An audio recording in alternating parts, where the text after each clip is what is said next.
లేదా పెట్ట.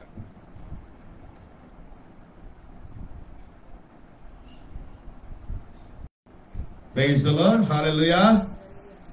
దేవుని అతి పరిశుద్ధమైన నామానికి ఈ వచనకాల సమయంలో సకల మహిమ ఘనత ప్రభావాలు చెల్లిస్తూ ఆన్లైన్ ద్వారా లేకపోతే సోషల్ మీడియా ద్వారా ఫేస్బుక్ కానీ యూట్యూబ్ కానీ ఏ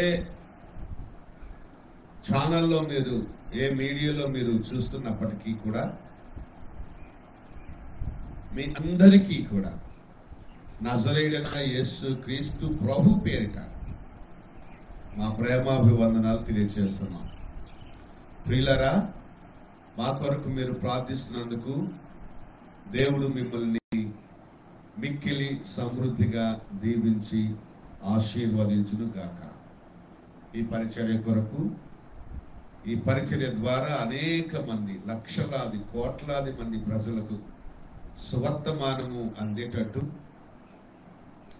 మన దేశమంతా కూడా సువార్త ప్రకటించబడే విధంగా దేవుడు, అలాగే ప్రపంచమంతటా సువార్త ప్రకటించబడే విధంగా దేవుడు మమ్మల్ని వాడుకునేలాగా మీరు ప్రార్థించగలరని, తగిన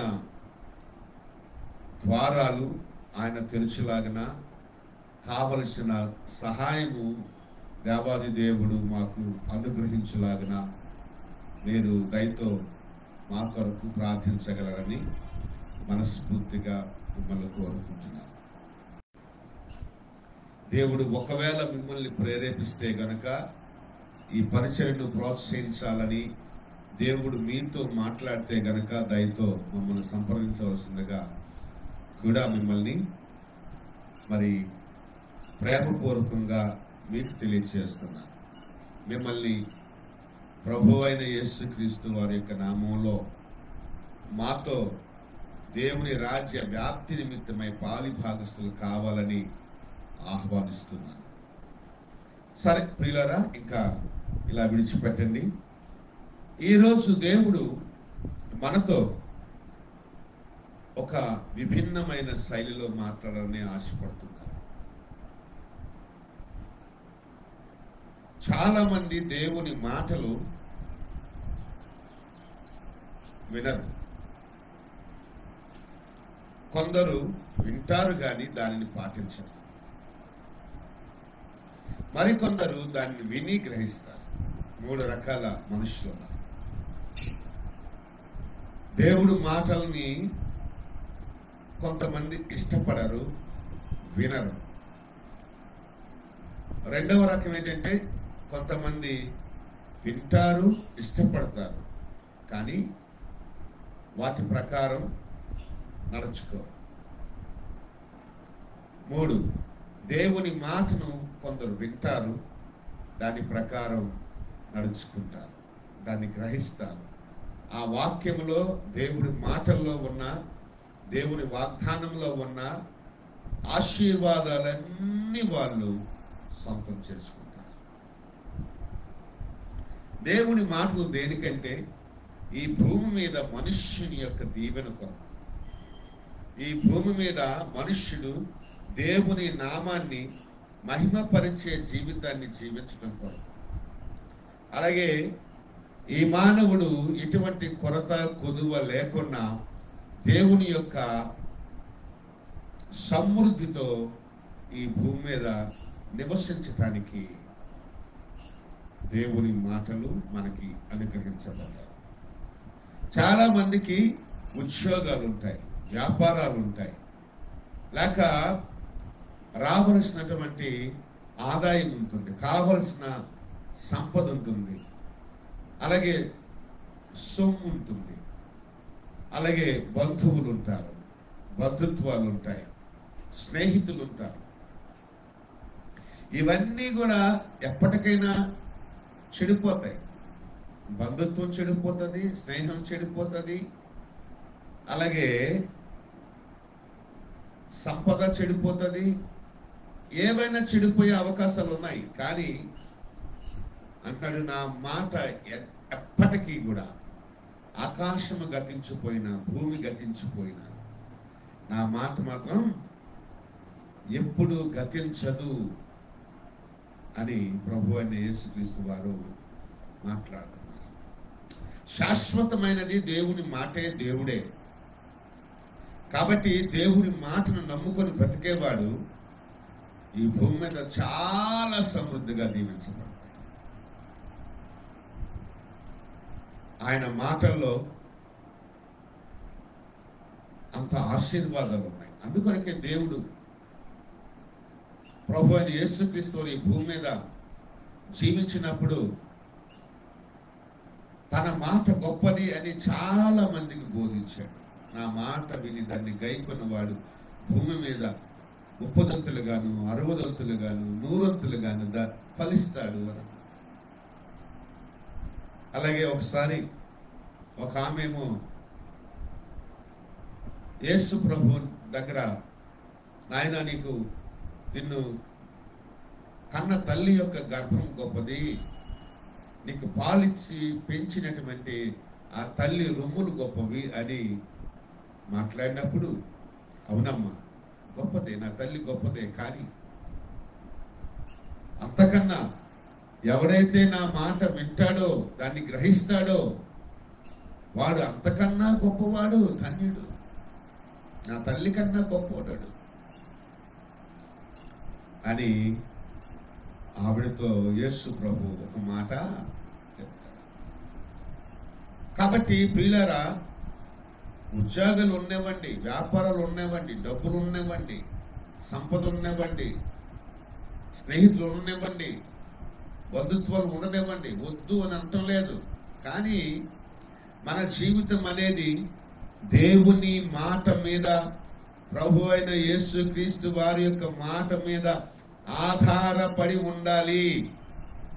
ఆయన మాటను విని దాన్ని గ్రహించి దాని ప్రకారం నడుచుకునేది అయి ఉండాలి.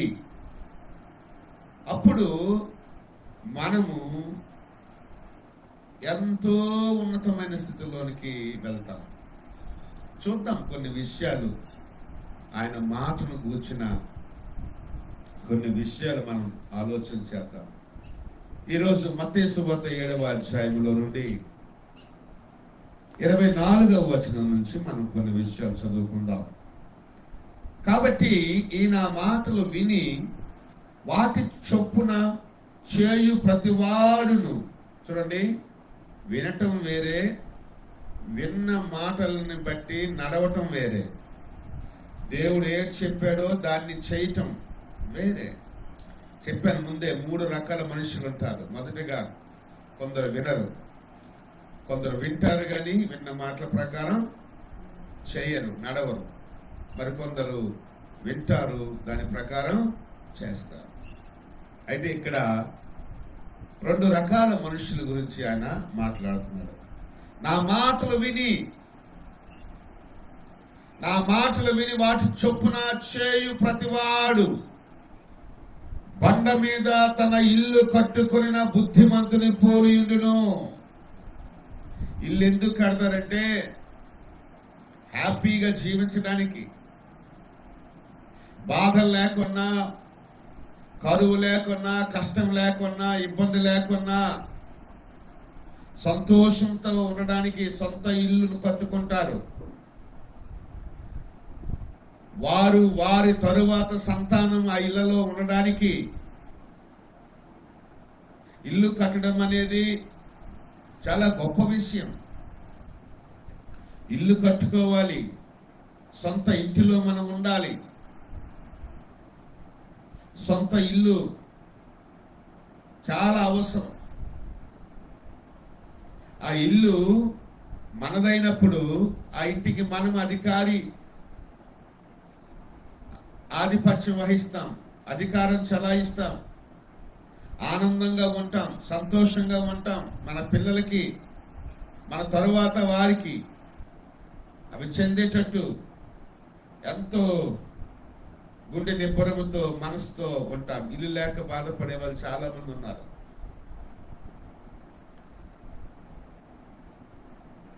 మాకు ఇల్లు లేదు కానీ బాధ లేదు, చింత లేదు. దేవుడు ఇల్లు ఇస్తాడన్న ఒక అంటే ఆ ఇల్లు రావాలని మేము కూడా ప్రార్థన చేస్తున్నాం. బాధ అయితే చింత అయితే లేదు, కానీ కావాలనే ఆశ మాత్రం ఉంది. అయితే సొంత ఇల్లు అనేది మనం తుది శ్వాస వరకు దానిలో ఎంచక్కా జీవించటానికి ఉపయోగపడుతుందనే ఒక ఉద్దేశంతో మనం కట్టుకుంటాం. మన తరువాత మన పిల్లలు అందులో హ్యాపీగా ఉండగలుగుతారు అని ఏ ఒక్కరైనా ఇల్లు కడుగుతారు. అంటే భవిష్యత్తుకి పునాది ఉండాలి, ఫౌండేషన్ ఉండాలి. ఆ ఫౌండేషన్ అనేది దేవుడు మాట అయి ఉండాలి. చెప్తున్నాడు కదా,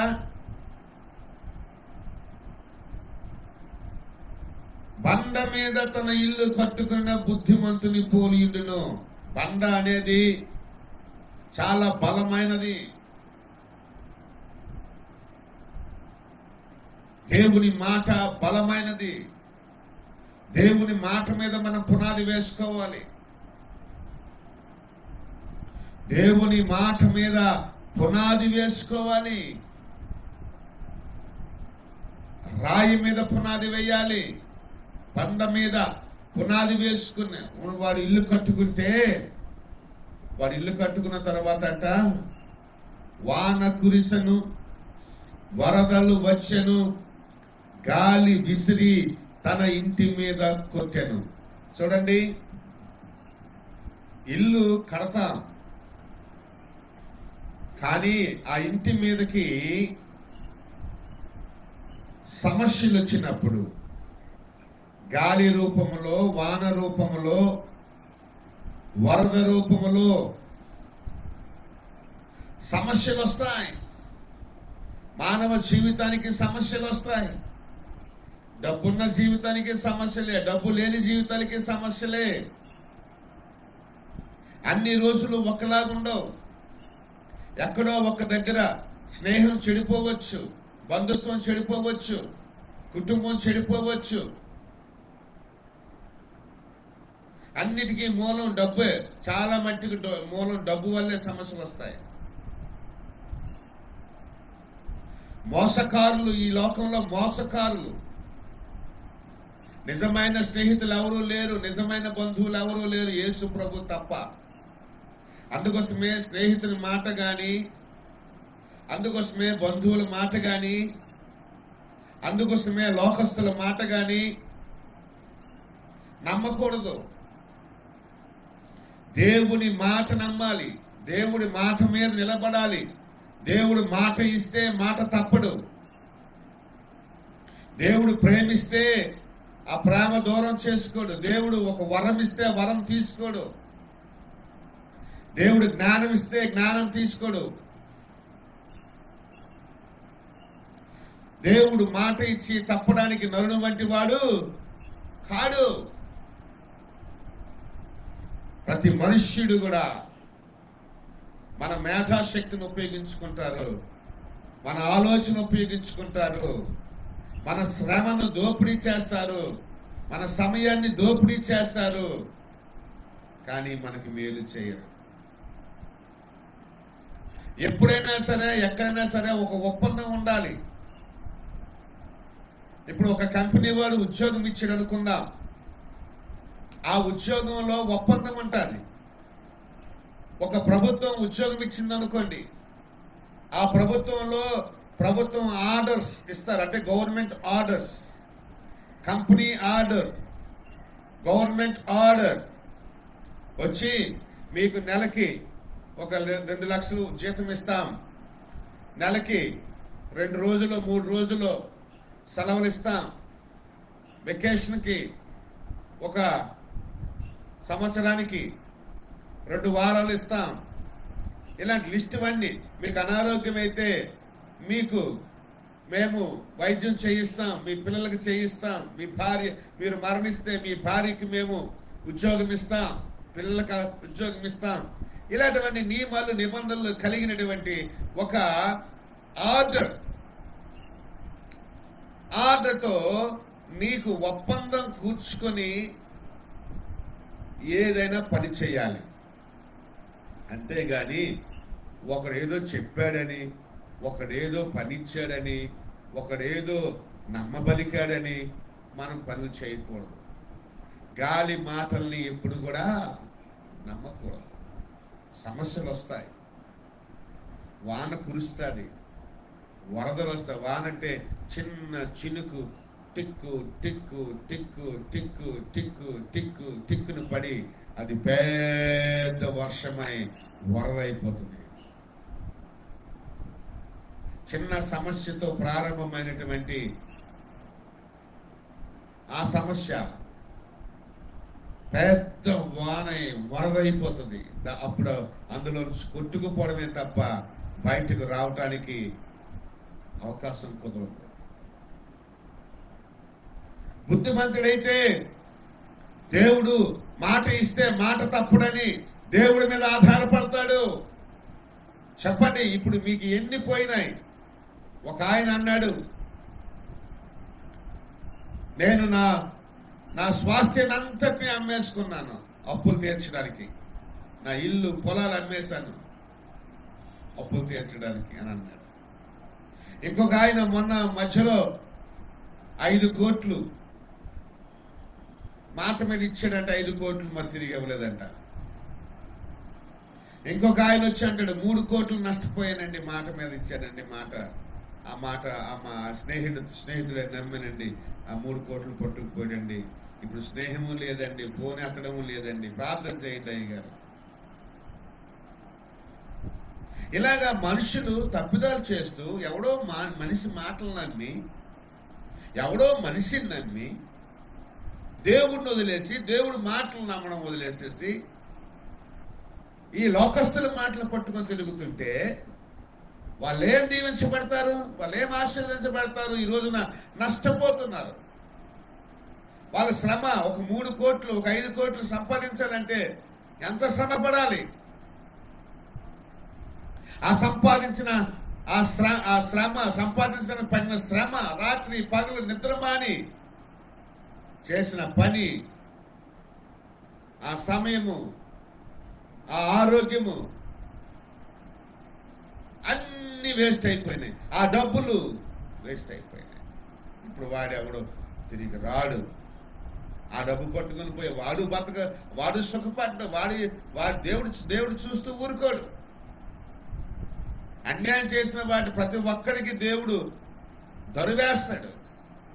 అది వేరే సంగతి. ముందు నీ డబ్బులు పోయావు కదా, నీ సమయం పోయింది కదా, నువ్వు వృధా అయిపోయావు కదా, నువ్వు బుద్ధిహీనుడు అయిపోయావు. బుద్ధిమంతుడైతే దేవుడు మాటను నమ్ముతాడు.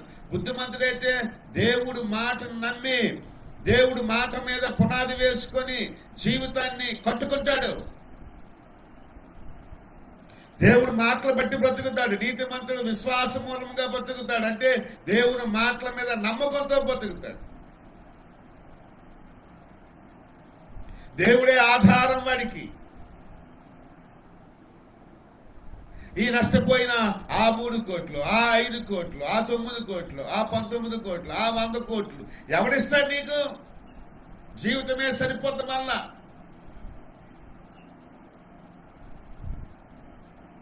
మళ్ళా అంత శక్తి ఉండదు, అంత పనిచేసే ఓపిక ఉండదు.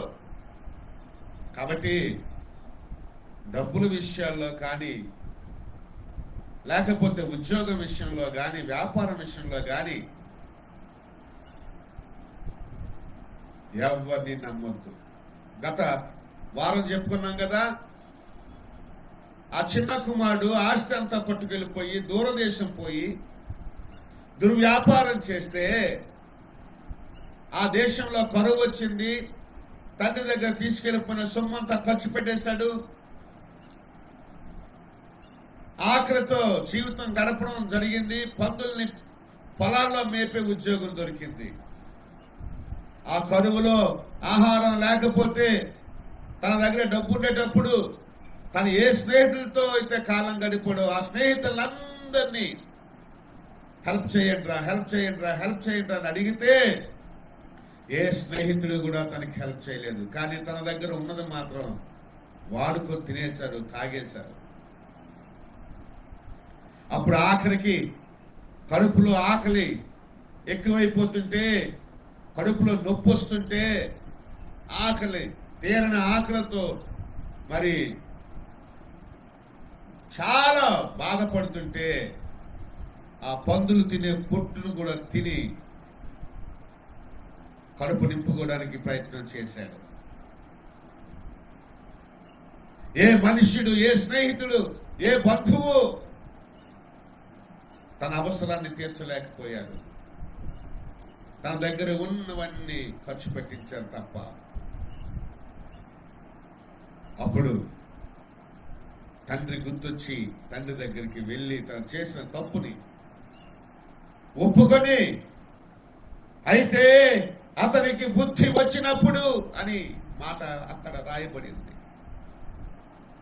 నాకు ఒక ఇల్లు ఉంది, నాకు ఒక తండ్రి ఉన్నాడు, నాకు ఒక అన్న ఉన్నాడు, నా తండ్రి దగ్గర అనేక మంది పనివాళ్ళు ఉన్నారు, నా తండ్రి ఇంటిలో సర్వ సమృద్ధి ఉంది, కడుపు నిండా తినటానికి ఆహారం ఉంది, నేను కూడా ఒక పనివాడిలాగా వెళ్ళిపోతాను. నన్ను కుమారుడిగా అంగీకరించకపోతే గనక నేను చేసిన పాపాన్ని నా తండ్రి దగ్గర ఒప్పుకుంటాను. నా తండ్రి మాట వినలేదు నేను, నా తల్లి మాట వినలేదు నేను, నా అన్నదమ్ముడు మాట వినలేదు నేను,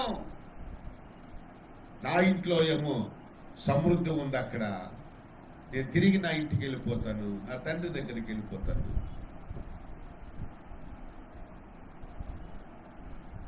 నేను చేసిన తప్పుని క్షమించమని అడుగుతాను అని ఒక మంచి మారు మనసు పొంది ఎప్పుడైతే తండ్రి దగ్గరికి వెళ్ళాడో, తండ్రి తనను ప్రేమించాడు, కౌగిలించుకున్నాడు, దూరంగా ఉండగానే పరిగెత్తుకొని పోయి హత్తుకున్నాడు, ముద్దు పెట్టుకున్నాడు, తన మురికి వస్త్రాలను తీసివేసి తనకు క్షవరం చేయించి తను నీట్గా చేయించి పట్టు వస్త్రాలు కొని తెప్పించి బంగారపు ఉంగరం పెట్టి కొత్త చెప్పులు తొడిగించి గొప్ప విందు క్రొవ్విన దూడను వధించి ఒక పెద్ద విందు చేసి సంబరం చేసి సంతోషించాడు. ఈ నా కొడుకు చచ్చిపోయి తిరిగి బతికాడు, ఈ నా కొడుకు అంటే ఈ నా కుమారుడు చచ్చిపోయి తిరిగి బ్రతికాడు, ఈ నా కుమారుడు తప్పిపోయి మళ్ళా దొరికాడు అని తండ్రి ఎంతో ఎంతో ఎంతో ఎంతో సంతోషించాడు. పెద్ద కొడుకుతో అంటున్నాడు, నాకున్నవన్నీ కూడా నీవే కదా నాన్న, తండ్రి దగ్గర ఏది ఉంటుందో అవన్నీ పిల్లలకే కదా. తండ్రి ఎంత ఆస్తి సంపాదిస్తాడో, తండ్రి ఏం సంపాదించి పెట్టినా పిల్లల కోసమే. తండ్రి సంపాదించిన సంపద మీద మనసు ఉంటుంది కానీ తండ్రి చెప్పే ఆలోచన మీద, తండ్రి చెప్పే బోధ మీద, తండ్రి చెప్పే సలహా మీద మాత్రం పిల్లల మనసు పెట్టరు. తండ్రి ఏం చెప్తాడో, తండ్రి ఏ బుద్ధి నేర్పిస్తాడో, ఏ జ్ఞానం చెప్తాడో, ఏ ఆలోచన చెప్తాడో, ఎందుకంటే తండ్రి మీద జ్ఞానం ఉంటుంది, తండ్రి దగ్గర అనుభవం ఉంటుంది, తండ్రి దగ్గర సంపద ఉంటుంది, తండ్రి దగ్గర సంతోషం ఉంటుంది. కాబట్టి అలాగే ప్రభు అయిన యేసుక్రీస్తు మన తండ్రి, మన దేవుడు, మన ప్రభువు, ఆయన మాటల్ని మనం వినాలి, ఆయన మాట ప్రకారం నడుచుకోవాలి, వాటిని స్వీకరించాలి. అవి బండ లాంటి బలమైన మాటలు, స్థిరమైన మాటలు, కదల్చబడలేని మాటలు. గాలి గాని, నీరు గాని, వరద గాని, వర్షం గాని ఎంత వచ్చినా సరే ఆయన మాట మీద కట్టుకున్న ఇల్లు, ఆయన మాట మీద కట్టుకున్న జీవితం కూల్చబడదు అనే చెప్తున్నాడు. నా మాట ప్రకారం, నా మాటలు విని వాటి చొప్పున చేయువాడు బండ మీద తన ఇల్లు కట్టుకొని బుద్ధిమంతుని పోలిన బుద్ధిమంతుడు వీడు, జ్ఞానం కలిగిన వాడు వీడు, జ్ఞానం గలవాడు వీడు. దేవుడు మాట వినడం అనేది, దేవుడు మాట ప్రకారం నడుచుకోవడం అనేది బుద్ధిమంతుడు మాత్రమే చేయగలడు. కేవలం బుద్ధిమంతుడు మాత్రమే దేవుడు మాటలు వింటాడు, దేవుడు మాటలు బట్టి నడుస్తాడు. అలాంటి వాడు దేవుడి మాట మీద జీవితాన్ని కట్టుకునేవాడు, దేవుని మాట మీద తన ఇల్లు, తన జీవితం కట్టుకునేవాడు.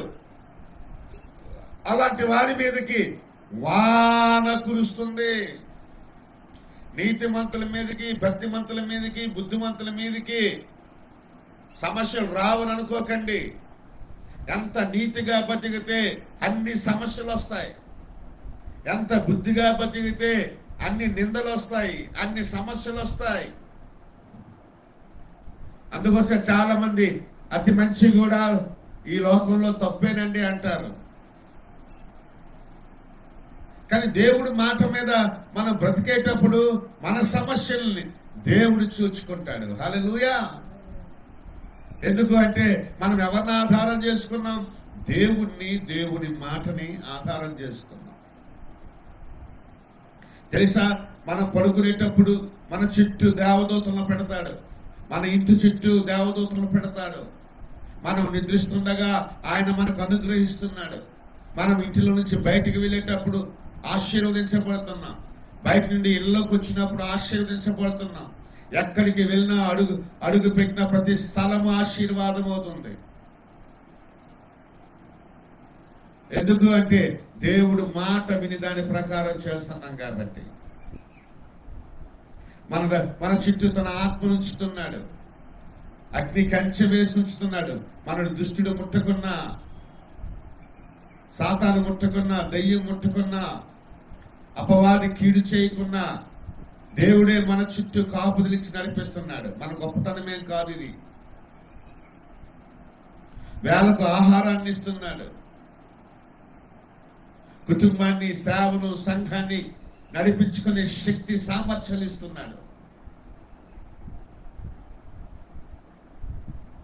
ఎక్కడికి వెళ్ళినా గౌరవం ఇస్తున్నాడు, హోదా ఇస్తున్నాడు. ఎంచక్క ధనవంతుడిలాగా వెళ్ళడానికి వాహనాలు ఇస్తున్నాడు. నోటి మాట ఇతరులకు రుచిగా ఉండేటట్టు మన నోరుని బోరగా వాదుకుంటున్నాడు. ఎవరో ఆఫీసుల్లో నాయకులు చెప్తే వినే ప్రజలు దేవుని బిడ్డలు మాట్లాడేటప్పుడు శ్రద్ధగా, అంతే శ్రద్ధగా అవతల వాళ్ళు వింటున్నారు. ఎక్కడిది ఆధిక్యత? ఎవరైనా వెళ్తే గౌరవంగా చేతులెత్తి నమస్కరిస్తున్నారు. ఎక్కడిది ఈ ఘనత? ఎవరిస్తున్నారు ఇది? కేవలం ఆయన మాట వినడం వల్లే, ఆయన మాట మీద మనము పునాది వేసుకుని ఇల్లు కట్టుకోవడం వల్లే, మన జీవితాలు నిలబెట్టుకోవడం వల్లే, మన జీవితాలు ఆయన మాట మీద కట్టుకోవడం వల్లే ఇవన్నీ కూడా మనకు లభ్యమవుతున్నాయి. ఇవన్నీ మనకు లభ్యమవుతాయి. హల్లెలూయా. ఎవరైతే యేసయ్య మాటలు విని దాని ప్రకారం నడుచుకుంటారో వారు బుద్ధిమంతులు, నీతిమంతులు, పరిశుద్ధులు, బలము కలిగిన వారు. వారి జీవితం బలంగా ఉంటుంది, వాళ్ళ జీవితం కూలిపోదు, వాళ్ళ జీవితం రాలిపోదు, వాళ్ళ జీవితం సొమ్మసిల్లిపోదు, వాళ్ళ జీవితం రెల్లులాగా వాలిపోదు. ఏమన్నాడు? వాన వస్తుంది, వర్షం వస్తుంది, వర్షం కురుస్తుంది, అది వరదలాయి పారుతుంది, గాలి కొడుతుంది. ఆ ఇంటినే, ఆ జీవితాన్నే. కానీ దాని పునాది బండ మీద వేయబడిన గనుక, హల్లెలూయా. బండ అనగా దేవుని మాట. దాని పునాది దేవుని మాట మీద వేయబడింది గనుక అది పడలేదు, అది కూలిపోలేదు, అది డిస్ట్రాయ్ అవ్వలేదు.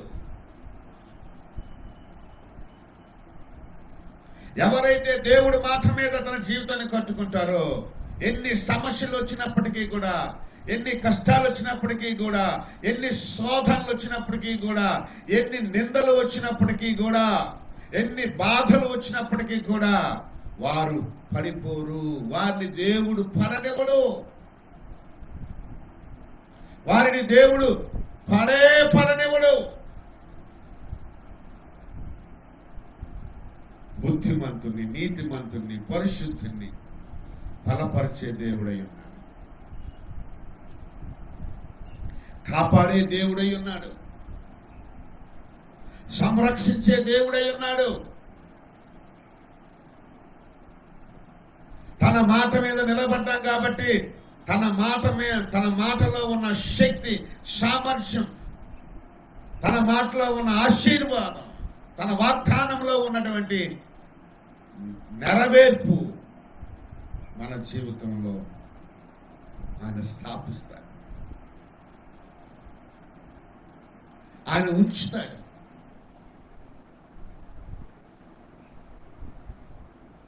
తన మాటలో ఉన్న మహత్తు గల తన మాట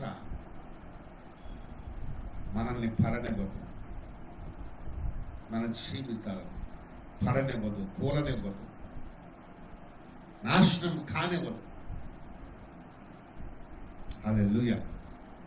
అయితే ఇంకొక మాట కూడా ఆయన మాట్లాడుతున్నాడు. మరియు ఈ నా మాటలు విని వాటి చొప్పున చేయని ప్రతివాడు. చెప్పాను కదా, మాట వింటారు కానీ దాని ప్రకారం చేయడు. తన ఇసుక మీద తన ఇల్లు కట్టుకొనిన బుద్ధిహీనుని పోలి. ఇసుక రాయి అంత బలమైనది కాదు. ఇసుక అనేది రాయి అంత బలమైనది కాదు. ఇసుకలో శక్తి, ఇసుకలో ఉన్న బరువు కానీ, ఇసుకలో ఉన్న శక్తి కానీ, ఇసుకలో ఉన్న సామర్థ్యం కానీ పునాదికి వాడినటువంటి రాయి కన్నా బలమైనది కాదు. ఇసుక మీద కూడా ఇల్లు కట్టచ్చు, రాయి మీద కూడా ఇల్లు కట్టచ్చు. బండ మీద ఇల్లు కట్టుకున్నవాడు దేవుని మాట మీద ఇల్లు కట్టిన వాడిని పోలి ఉంటాడు, బుద్ధిమంతుని పోలి ఉంటాడు. ఇక్కడ ఆయన బుద్ధిహీనుని గురించి మాట్లాడుతూ, ఈ బుద్ధిహీనుడు దేవుని మాట మీద ఇల్లు కట్టుకోకుండా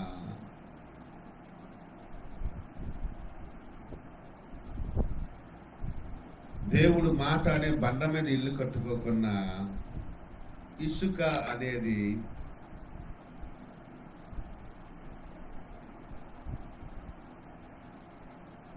ఈ లోకస్తుల మాట, స్నేహితుల మాట, బలహీనమైన మాటలు, సాతాను మాటలు, అపవాది మాటలు, వీటి మీద తాను ఇల్లు కట్టుకుంటాడు. చూడండి, ఎప్పుడైతే ఆదాము అవ్వ దేవుడి మాట విని దాని ప్రకారం నడుచుకున్నారో వాళ్ళకి ఏ సమస్యలు రాలేదు అప్పటికి. కానీ మధ్యలో ఎప్పుడైతే అపవాదం వచ్చి మాట్లాడడం మొదలు పెట్టాడో, ఆ మాటలు వారు వినడం మొదలు పెట్టారు. అప్పటి నుంచి దానికి ముందు జీవించిన జీవితం కన్నా విభిన్నమైన జీవితాన్ని, శ్రమలతో కూడిన జీవితాన్ని, చెమటతో కూడిన జీవితాన్ని, సమస్యలతో కూడిన జీవితాన్ని, పాపంతో కూడిన జీవితాన్ని మూట కట్టుకున్నారు. దేవునికి దూరంగా బ్రతకడం మొదలు పెట్టారు. ఏదైనా మనం నుంచి బయటకు నెట్టబడ్డారు. రెడీమేడ్గా భూమి ఫలించి ఇచ్చిన ఫలాలు తినేటటువంటి ఒక గొప్ప అనుభవం నుంచి బయటకు వచ్చి చేతితో కష్టపడితేనే ఆ కష్టాన్ని తినే స్థితికి వచ్చారు. చాలా సమస్యలు వచ్చినాయి. ఇంకా ఇన్ని సంవత్సరాల వరకు ఆ సమస్యల్ని కొనసాగుతున్నాయి అంటే ఆ మనిషి యొక్క అవిధేయత వల్ల, బుద్ధిహీనత వల్ల.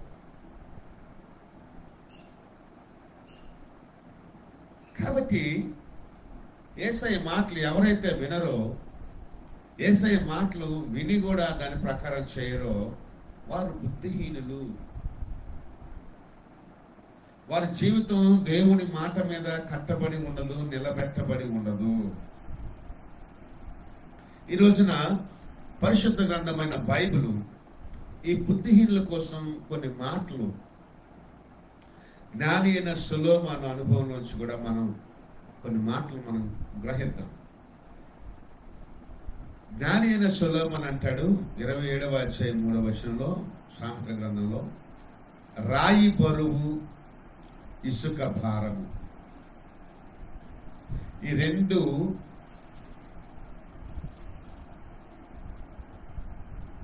రెండిటి బరువు భారము, మూఢుని కోపము. చూసారా, మూడు విషయాలు చెప్తున్నాడు. ఒకటి రాయి బరువు, 2 ఇసుక భారము, 3 మూఢుని కోపం. మూఢుని కోపం అంటే, మూఢుడు అంటే భక్తిహీనుడు. వీడి కోపం అంట రాయి బరువు కన్నా ఇసుక బరువు కన్నా ఎక్కువ ఉంటుందంట. టన్నుల కొద్దీ కోపం ఉంటుంది భక్తిహీనుడికి. నోటి మాట అంటే కోపం, చూపంటే కోపం, ఎవరైనా మాట్లాడితే కోపం. వీడి కోపం రాయి బరువు కన్నా ఎక్కువగా ఉంటుందట, ఇసుక భారం కన్నా ఎక్కువగా ఉంటుందంట.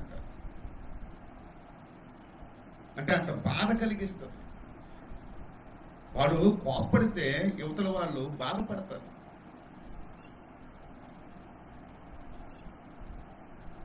ఎందుకు ఆ భక్తిహీనుడిగా కోపం?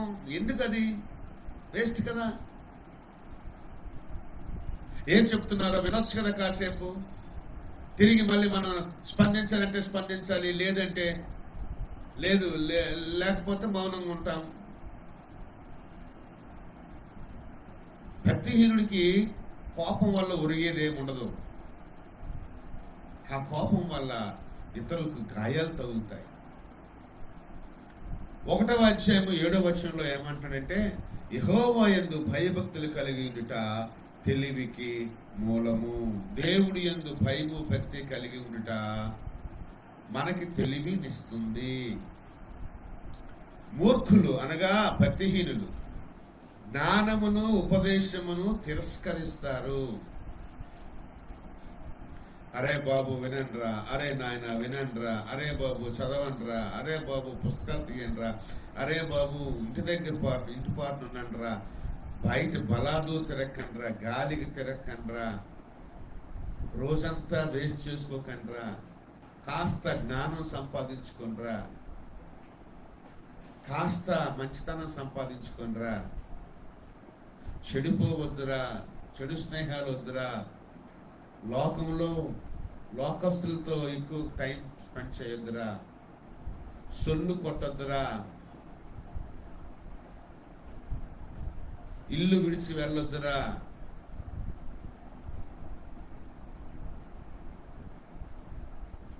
అని పెద్దలు చెప్తారు. బుద్ధిహీనుడంట, మూర్ఖుడంట జ్ఞానాన్ని ఉపదేశాన్ని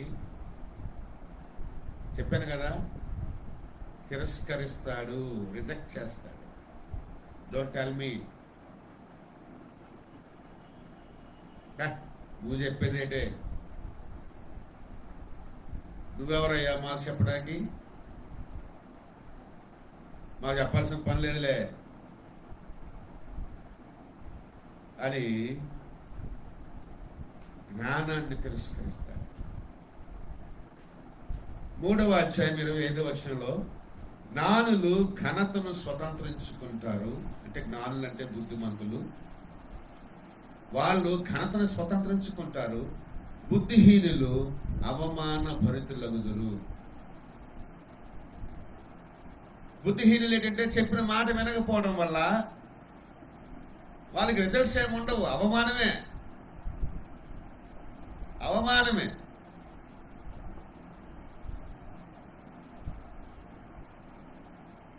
చాలా విషయాలు అనేవి వీళ్ళకి రావు.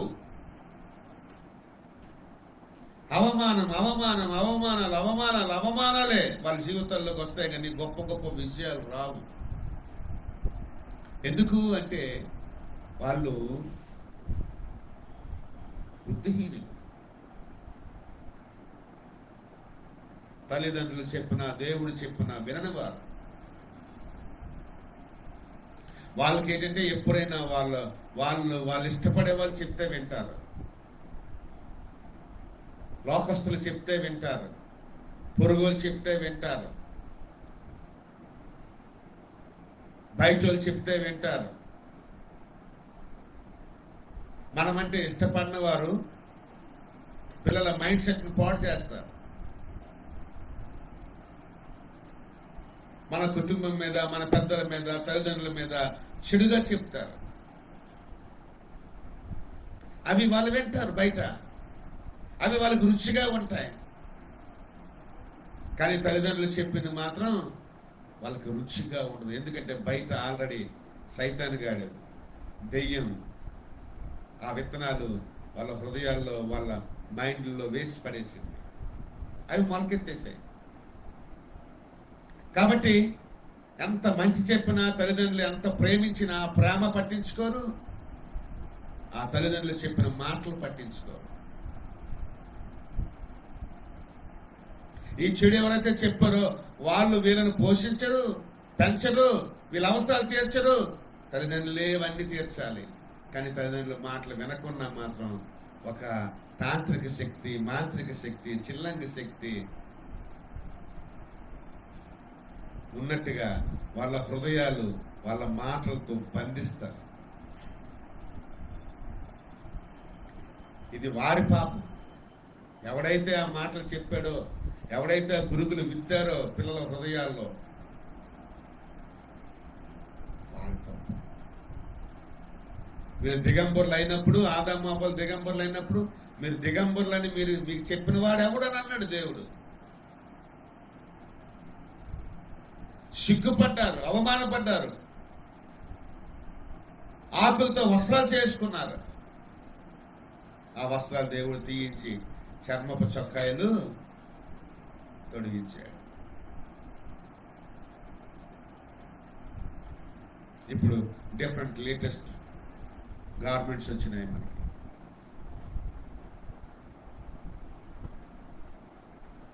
చెబుతున్నాను ఈ రోజున ప్రియులారా, బుద్ధిహీనుడు అవమానపరితులవుతారు. వాళ్ళ ఉద్దేశం ఏంటంటే తల్లిదండ్రుల మీద అసహ్యతను పిల్లల్లో పెట్టి పిల్లల భవిష్యత్తును పాడు చేయడానికి మాత్రమే వాళ్ళ ఉద్దేశాలు. ఈ పిల్లలు బికారులు అవ్వాలి, ఆ పిల్లలు మాత్రం డాక్టర్లు అవ్వాలి, ఇంజనీర్లు అవ్వాలి అని కోరుకుంటారు. మన పిల్లలేమో బికారులు అవ్వాలి, వీళ్ళకి ఏ ర్యాంకులు రాకూడదు, ఏ జ్ఞానం ఉండకూడదు, వీళ్ళ ద్వారా పేరు రాకూడదు, ప్రఖ్యాతి రాకూడదని వీళ్ళ హృదయాల్లో చెడు విత్తనాలు వేసేటటువంటి వాళ్ళు ఉన్నారు. అది మన తమ్ముడైనా, అన్నైనా, అక్కైనా, చెల్లైనా, మన ఇంటిలో ఏ మనిషి అయినా సరే, మనల్ని ఇష్టపడని వారు ఎవరైనా సరే,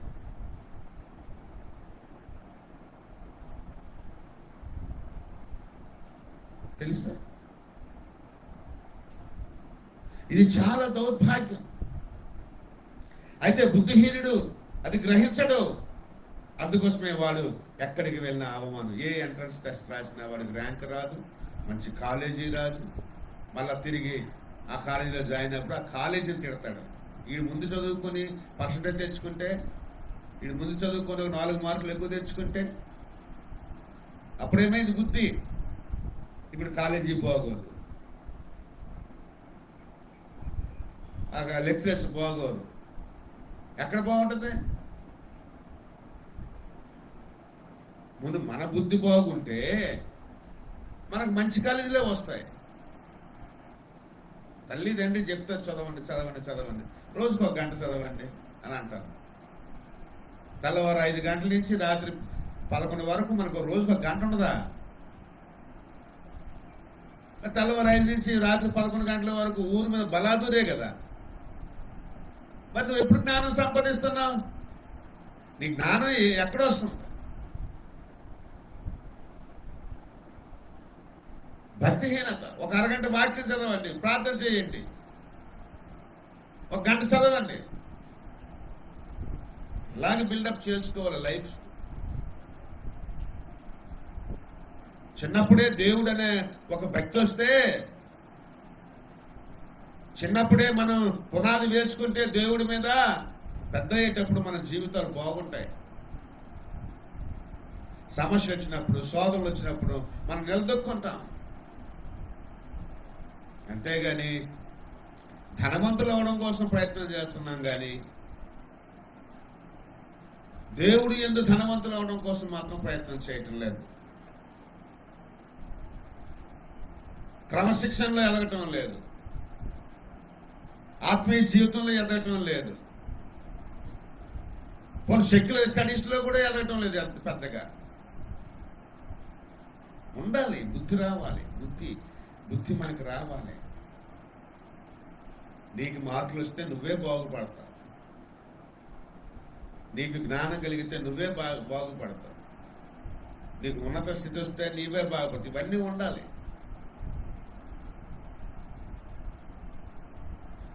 పెద్దల మాటలు వినాలి. బుద్ధిహీనులు అవమానపరుతులదురు. ఆ తర్వాత అంటారు, వీళ్ళ వల్ల ఏం పెంపకం పెంచావయ్యా పిల్లల్ని, పందుల్లా కనేసావు, సరిగ్గా పెంచలేకపోయావు, ఒక స్నానం చేయరు, ఒక ప్రార్థన చేయరు, పుస్తకం చదవరు, ఒక జీకే పెంచుకోరు, కమ్యూనికేషన్ స్కిల్స్ పెంచుకోరు, టెక్నికల్ స్కిల్స్ పెంచుకోరు, స్టడీస్లో నాలెడ్జ్ పెంచుకోరు, ఒక తండ్రి మాట వినరు, తల్లి మాట వినరు, ఇంటి దగ్గర ఉండరు, రాత్రి పగలు రోడ్ల మీద కనిపిస్తారు, పార్కుల్లో కనిపిస్తారు, మైదానాల్లో కనిపిస్తారు, అమ్మాయిలతో కనిపిస్తారు, తాగుబోతులతో తిరుగుబోతులతో కనిపిస్తారు.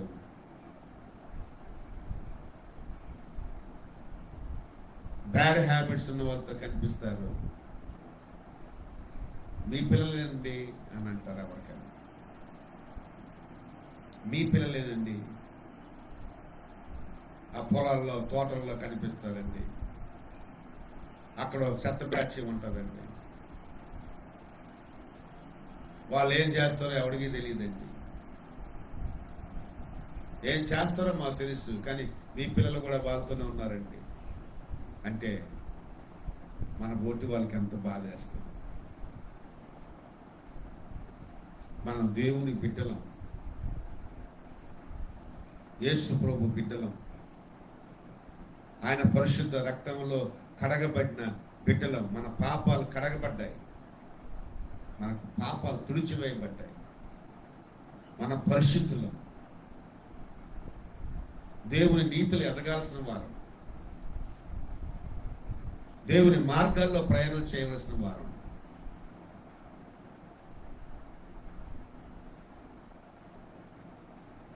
గలీజ్గాలతో, గంజాయి బ్యాచ్లతో తిరగడాలు, గోండాలతో తిరగడాలు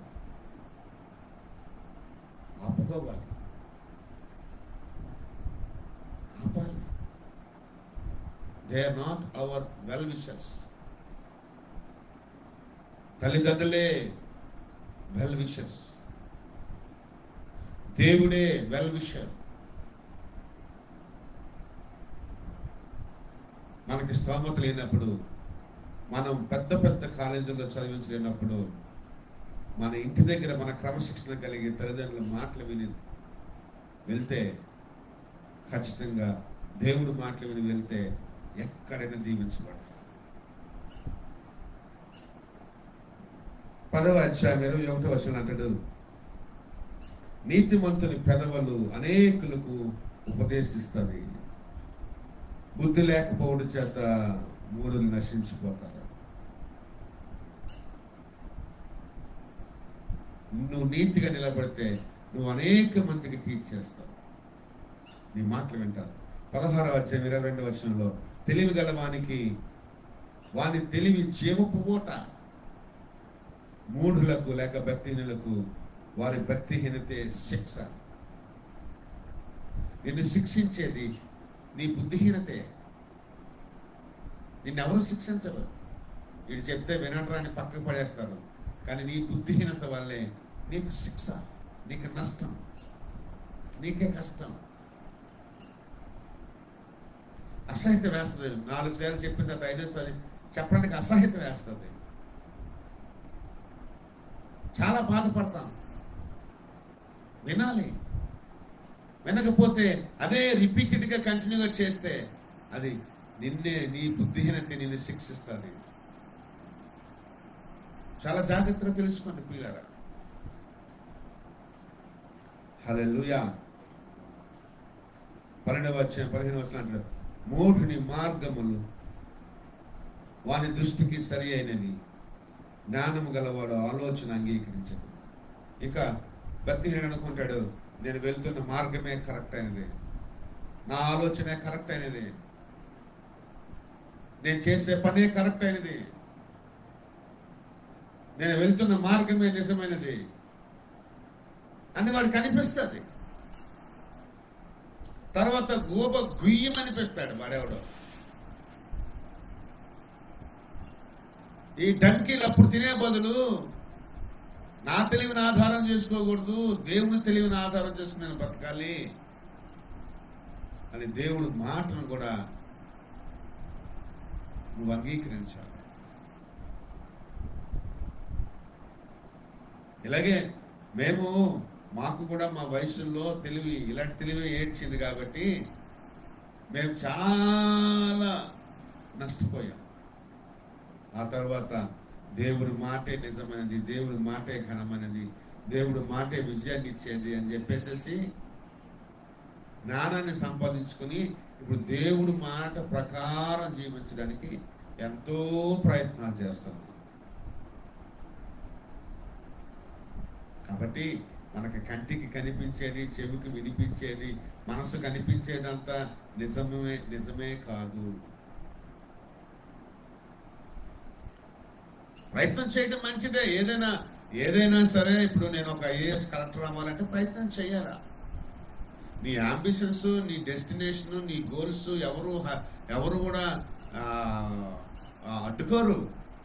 కానీ దానికి మూలం ఏంటంటే ముందు నువ్వు దేవుళ్ళు నిలబడాలి, క్రమశిక్షణ నిలబడాలి, తల్లిదండ్రుల దగ్గర నిలబడాలి, దేవుడి మాట వినాలి, తల్లిదండ్రుల మాటలు వినాలి. అప్పుడు నీకు ఒక ఇది వస్తుంది. నువ్వు చేసేదేదో చెప్పాలి, నీ మనసు ఏంటో చెప్పాలి, దేవుడితో చెప్పాలి, పేరెంట్స్తో చెప్పాలి. వీళ్ళకేటి తెలియలే, వీళ్ళకేటి రావులే, చెప్పినా వేస్ట్లే అనుకోకూడదు. మా పిల్లోడు ఈ ఐడియా కలిగి ఉన్నాడు, ఈ ఆలోచన కలిగి ఉన్నాడు, నీ తరపున ప్రార్థన చేస్తారు. నువ్వు దేవుడికి చెప్పినట్టే చెప్పుకుంటారు. దేవుడా ఈ విషయంలో కొంచెం హెల్ప్ చేయండి బాబుకని, పిల్లలకని. ఎవడి మాట వినకన్నా నాదే కరెక్ట్, నేనే కరెక్ట్ అనుకుని వెళ్ళేవాడు ఎక్కువగా సక్సెస్ కాలేడు. వాడి దృష్టికి అది సరిగ్గానే ఉంటుంది, కానీ దేవుని దృష్టికి, ఇతరుల దృష్టికి అది సరైనది కాదు.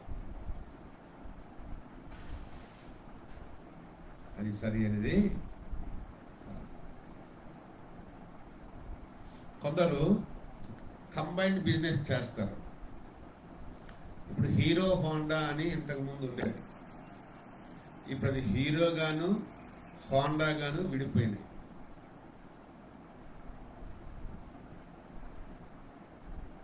అలాగే కంబైన్డ్ బిజినెస్ ఎప్పుడు కూడా పనిచేయదు. ఒకరిని నమ్మి వ్యాపారం చేయకూడదు. మన తెలివిని ఇతరులు లబ్ధి పొందుకునేటట్టుగా మనం వాడకూడదు.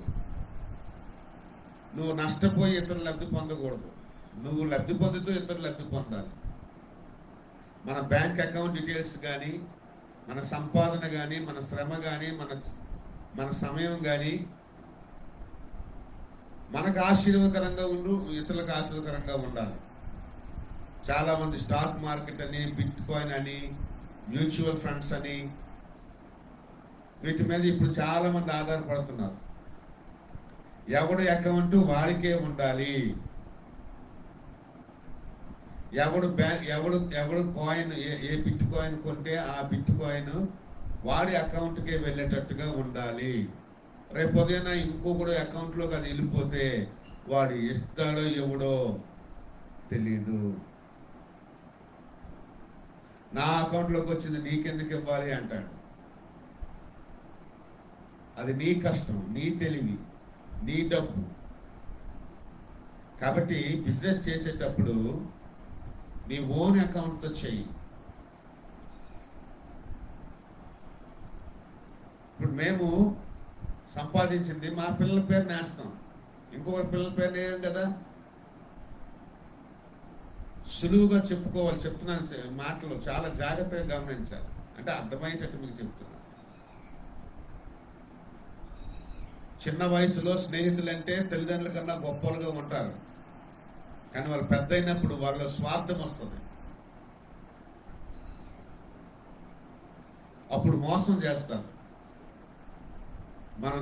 మనం ఎంత ఫైట్ అవుట్ చేసినా అది వర్కౌట్ అవ్వదు. అలాగే ఇతరుల ఇళ్లలోకి వెళ్ళడం కానీ క్రమశిక్షణగా ఉండాలి. ఇతరుల ఇళ్లకి ఎక్కువగా వెళ్ళకూడదు.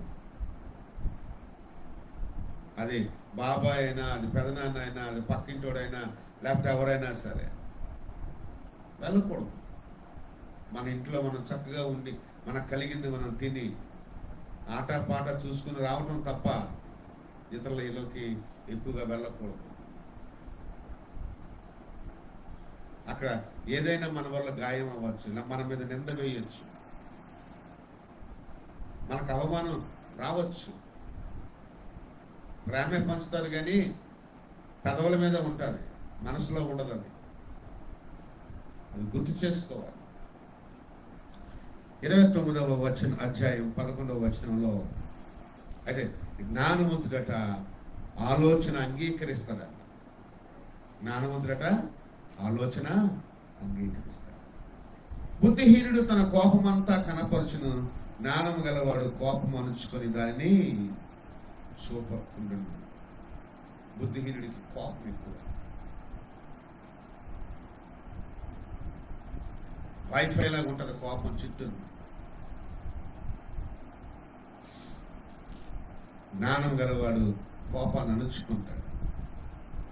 11వ అధ్యాయం 20వ వచనంలో చెప్తుంది, జ్ఞానుల సహవాసం చేయవాడు జ్ఞానము గలవాడును, మూర్ఖుల సహవాసం చేయవాడు చెడిపోవు. జ్ఞానవంతులతో ఎవడైతే సహవాసం చేస్తాడో వాడు జ్ఞాని అవుతాడు. మూర్ఖులతో సహవాసం చేసేవాడు చెడిపోతాడు, బాగుపడ్డవాడు. కాబట్టి 1 కొరింథీ అధ్యాయంలో 2వ అధ్యాయం 14వ వచనంలో ప్రకృతి సంబంధమైన మనుష్యుడు దేవుని ఆత్మ సంబంధమైన విషయములను అంగీకరించాడు అని రాయబడింది. ప్రకృతి సంబంధమైన మనిషిగా మనం ఉండకూడదు, దేవుని సంబంధమైన మనిషిగా ఉండాలి. దేవుని ఆత్మ చేత ఎందరు నడిపించబడతారు వారందరూ దేవుని కుమారులై ఉంటారు. అంటే దేవుడే తనకు తండ్రిగా ఉంటాడు, యేసే వారికి తండ్రిగా ఉంటాడు. దేవుని ఆత్మ చేత నడిపింపబడిన వారమై ఉండాలి, దేవుని ఆలోచన చేత నడిపింపబడిన వారమై ఉండాలి, దేవుని మార్గంలో నడిచే వారమై ఉండాలి, దేవుని చిత్తాన్ని జరిగించే వారమై ఉండాలి, దేవుని మాట మీద పునాది వేసుకున్న వారమై ఉండాలి, దేవుని మాట మీద జీవితాన్ని కట్టుకునే వారమై ఉండాలి. మనం దేవుని పిల్లలమైతే, దేవుడే మనకు తండ్రి అయితే మన అవసరాలన్నీ తీరుస్తాడు ఆయన, మన క్షేమం అంతా చూస్తాడు ఆయన, మన సంరక్షణ అంతా చూస్తాడు ఆయన, తన స్వాస్థ్యాన్ని అంతటినీ మనకి ఇస్తాడు. అవన్నీ కూడా నీవే కదా అని తండ్రి చెప్పినట్టుగా దేవునికి ఉన్నవన్నీ కూడా మనకి ఇవ్వడానికి ఇష్టపడతాడు.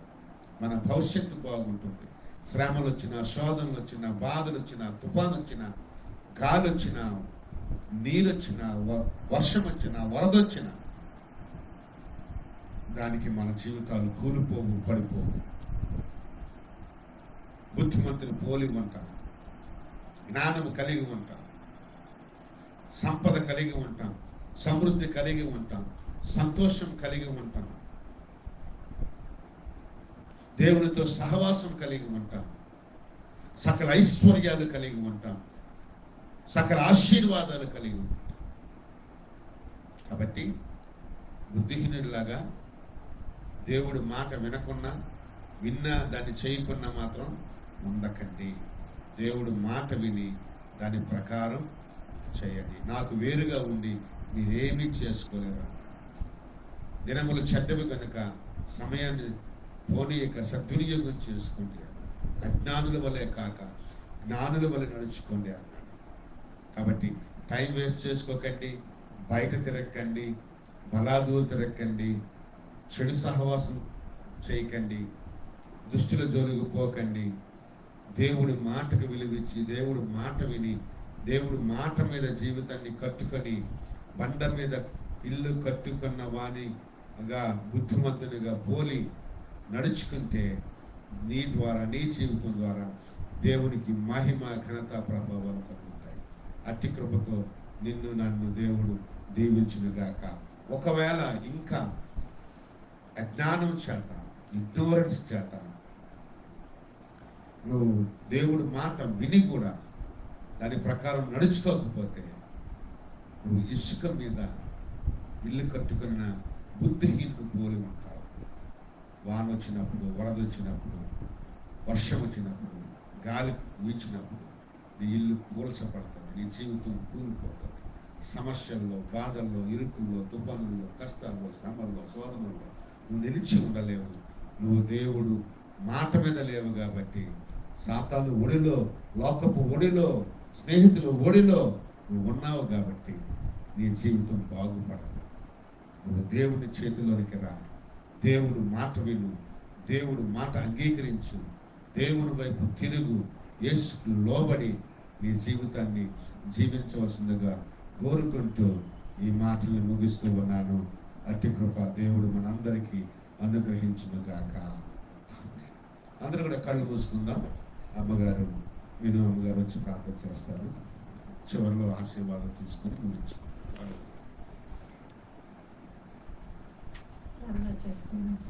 సకల ఆశీర్వాదానికి కారణాన్ని ఘనమైన నామములో స్తుతించుకోవడం తెలుసుకుంటాను. రక్షించిన నుంచి దిన వరకు ప్రభాని సజీవుల రకంత మమ్మల్ని భద్రపరచడానికి స్తోత్రాలు.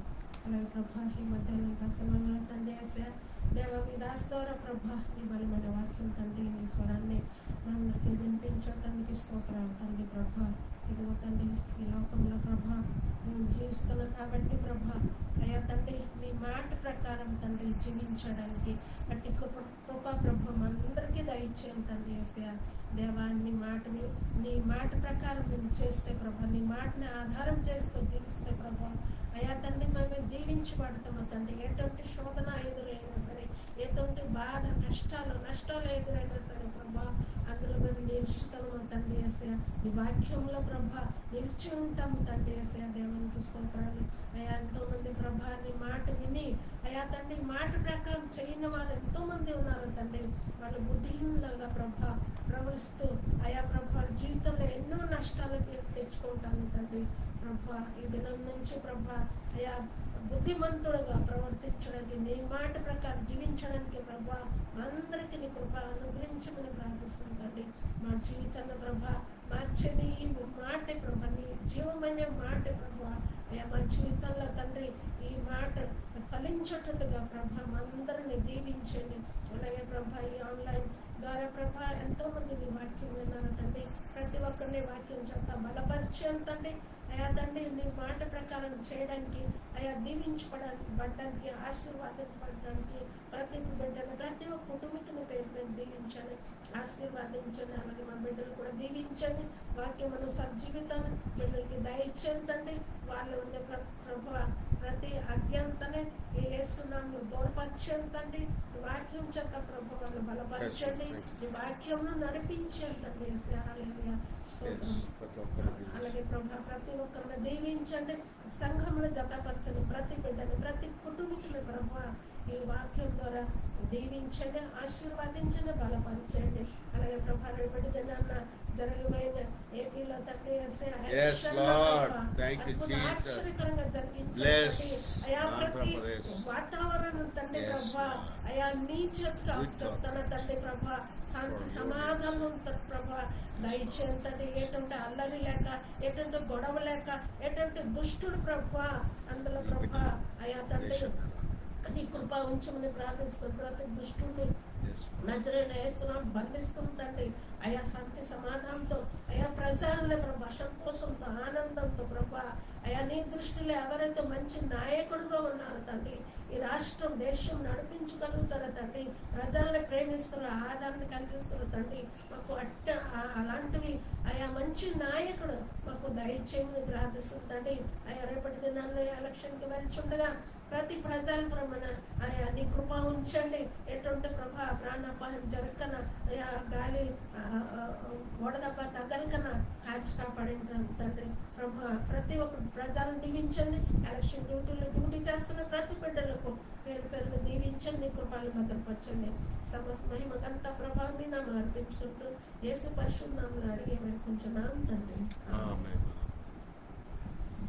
ఇప్పుడు మన పరమ తండ్రి అయిన దేవుని యొక్క ప్రేమ, మన ప్రభును రక్షకుడు అయినటువంటి యేసుక్రీస్తు వారి యొక్క కృప, సమస్త ఆదరణాన్ని గ్రహించి పరిశుద్ధాత్మ యొక్క దేవుని యొక్క అన్యోన్య సహవాసము సమాధానం కూడి అయిన మనకందరకు ఈ వాక్యాన్ని విని గ్రహించి ప్రతి బిడ్డకు ఇప్పుడు ఎల్లప్పుడూ సదాకాలము తోడైన నడిపించును కాక. ఆమేన్. యేసు రక్తమే జయం, స్లో రక్తమే జయం. ప్రభు యేసు నామములో సంపూర్ణ విజయం కలుగును కాక.